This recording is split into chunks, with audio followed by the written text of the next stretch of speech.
The Solomon Islands has imposed a temporary ban, they say, on naval visits by US ships amid heightened tensions between the two countries. Michael, how big a concern is this? The Solomons seem to be moving further and further away from their Western allies and acting like some kind of secretive Chinese province.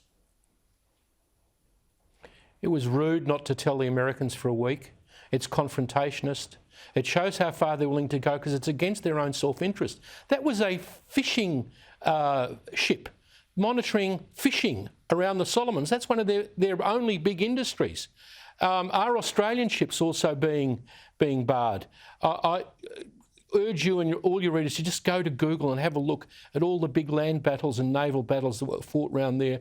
This is what the Chinese are trying to do, the same as the Japanese, but they only have to buy the Solomon Islands Parliament, $35,000 for 32 MPs. They don't have to do a military campaign through the whole of East Asia. It's terribly cheap for the Chinese communists, and it's a terrible worry for Australia. Lots of work for Penny Wong to do up there. But does that rekindle the relationship, Corey? Because she's been there, Albo's been there, Sogavari's there cuddling Albo like a long-lost friend. It doesn't seem to work. No, it doesn't seem to work because, unfortunately, they're for rent. And the only way you're going to replace the Chinese is with a higher bid. I mean, if you want to buy a country, you want to buy a government, or rent it, I should say, the Solomon Islands is the place to do it. It's appalling, quite frankly, and I think Australia should be very concerned. We should be concerned about what's just happened in Israel, Michael. A former Gaza chief for World Vision has been sentenced to 6 years behind bars by an Israeli court. You've been following this story. This must surely have the potential to trigger further trouble. Oh, I don't think so. There are many terrorist cases there, and this bloke has been before their legal system, which is just like ours. Sometimes they have security hearings that sort of are private, but I don't think that Australian taxpayers want their money being spent via World Vision on a bloke who funnels the money out to Hamas, which Australia officially declares as a terrorist organisation. Yeah. It's a just result, in my view, and it'll stop people who are working in Gaza from taking humanitarian money for the wrong purposes. Corey, we've just seen a spike in popularity for bumbling, stumbling Joe Biden, and also a spike in popularity for Donald Trump. Just going back onto Joe Biden, is that due to his political skill, a lack of opposition, or a blip in polling, do you think?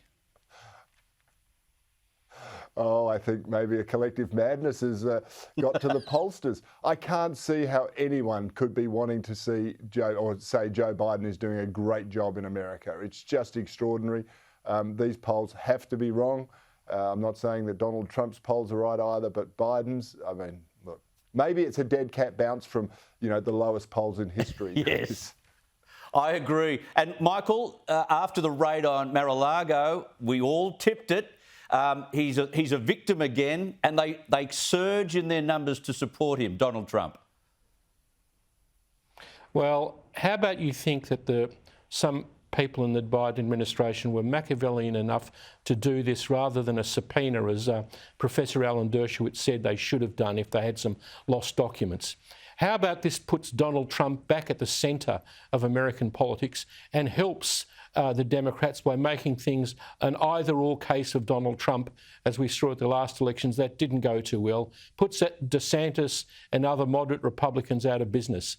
Very Machiavellian. I want to see the real reasons why this raid was called on the president's house, why they went through Melania's underwear, and why normal documents which a president has have to be seized in a raid rather than subpoenaed.